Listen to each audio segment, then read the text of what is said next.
Council member Cowell had always been cunning, a master manipulator in fine robes. He didn't rise to the upper echelons of the High Council by trusting intel at face value, or by trusting anyone at all. The moment whispers reached his ears of a secret human base run by Cowell's own name, he knew something was off. "Too clean," Cowell murmured, reviewing the ghost's report. The so-called alien detective, Goran Klax, didn't leave a fingerprint or breath out of place. No bribes, no dark dealings, no hint of corruption, just this maddening string of visits to council members, careful prodding, subtle language, always invoking the greater good. Cowell's left eyelid twitched. That phrase again. Goran Klax was up to something. No alien played the clean game unless they were hiding dirt beneath their claws, and Cowell would dig it out. He scanned the ghost's recordings again. Harmless encounters, a few clever words, but then he paused. One phrase, Klax saying, "We need to keep this off council records. Some things are better resolved in shadows." Cowell's lips curled. That was all he needed. Twisted just right, that single phrase pulled from a clean context could paint the detective as a co-conspirator in an anti-council insurgency. And how poetic, Cowell thought, that Klax had been trying to uncover corruption. He'd just found it. The Great Hall of Governance was rarely used, only during major trials or interspecies events. Today, it was bathed in pale blue light from the surrounding nebulas, the ceiling domed and echoing with whispers. Goran Klax stood at the center, a lone figure flanked by two crimson-robed guards. The air stank of formality and hidden venom. Cowell stood at the podium addressing the gathered council. Over 200 members from across the galaxy watched intently, some with suspicion, some with curiosity. Cowell's voice rang out with polished indignation. "This detective, this so-called protector of peace, has spent months cavorting with escaped humans, whispering anti-council rhetoric, and laying groundwork for a rebellion disguised as reform. He is a traitor." Klax's antennae twitched. The room spun with accusation. "False," Klax replied calmly. "I sought peace, not power." Cowell's smile widened like a blade unsheathed. "And yet you orchestrated a misinformation campaign about a Cowell-run human base, a tactic used, might I add, by insurgents. The ghosts confirmed it.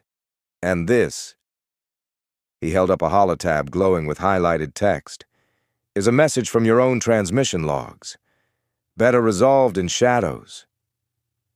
"What shadows, Klax?" "The shadow of a coup." Murmurs rippled through the chamber. Goran's stomach sank. That line said during a private strategy session with Layla to avoid tipping off Cowell, now twisted into a dagger aimed at his reputation. Cowell circled him like a predator. "You've been contacting known fugitives, spreading whispers among this body to push an agenda. But you never once brought your concerns through the proper channels. Why is that, Klax? Because the proper channels wouldn't buy your human-loving nonsense." Klax stood firm. "Because the proper channels are compromised, including you." Gasps now. Cowell recoiled theatrically. "Slander, and baseless at that. What evidence do you present, Klax? The testimony of one rogue human girl with a vendetta." The projection of Layla's image shimmered in a sphere beside Klax. She looked calm, defiant, but Cowell had already discredited her before she appeared. An escaped human prisoner turned self-declared revolutionary. Not exactly a reliable witness. Carl's voice was now pure silk. "Goran Klax, I demand you confess your crimes. Spare us the facade.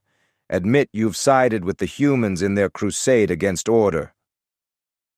The chamber went silent. Every eye locked on the detective.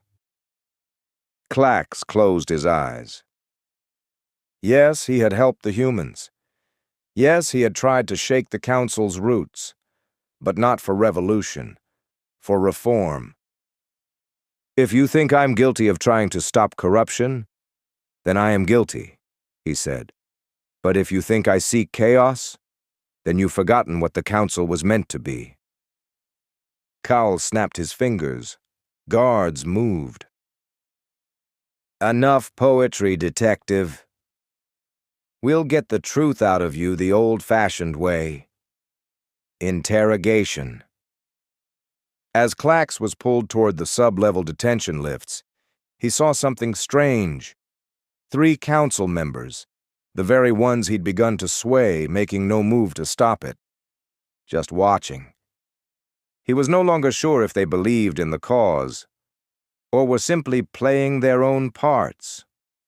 Below the hall, in a cold cell lined with suppression fields, Goran Klax sat alone. No devices, no connection, no Layla. He had become the story Carl had written, a conspirator. And now the Council had a scapegoat.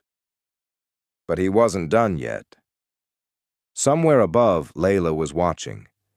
And the revolution might be closer than anyone realized.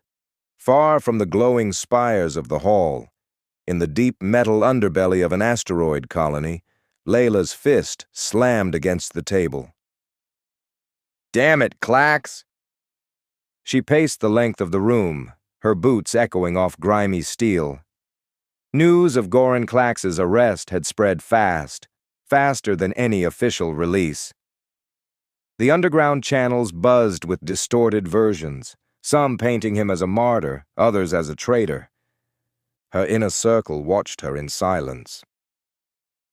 I told him you can't reform rot, you burn it out." But despite the frustration, her gut twisted. Klax had been more than just a contact. He was proof that not all aliens in power were blind or corrupt. And now he was sitting in a council dungeon, framed by the very lies they had tried to use against Carl.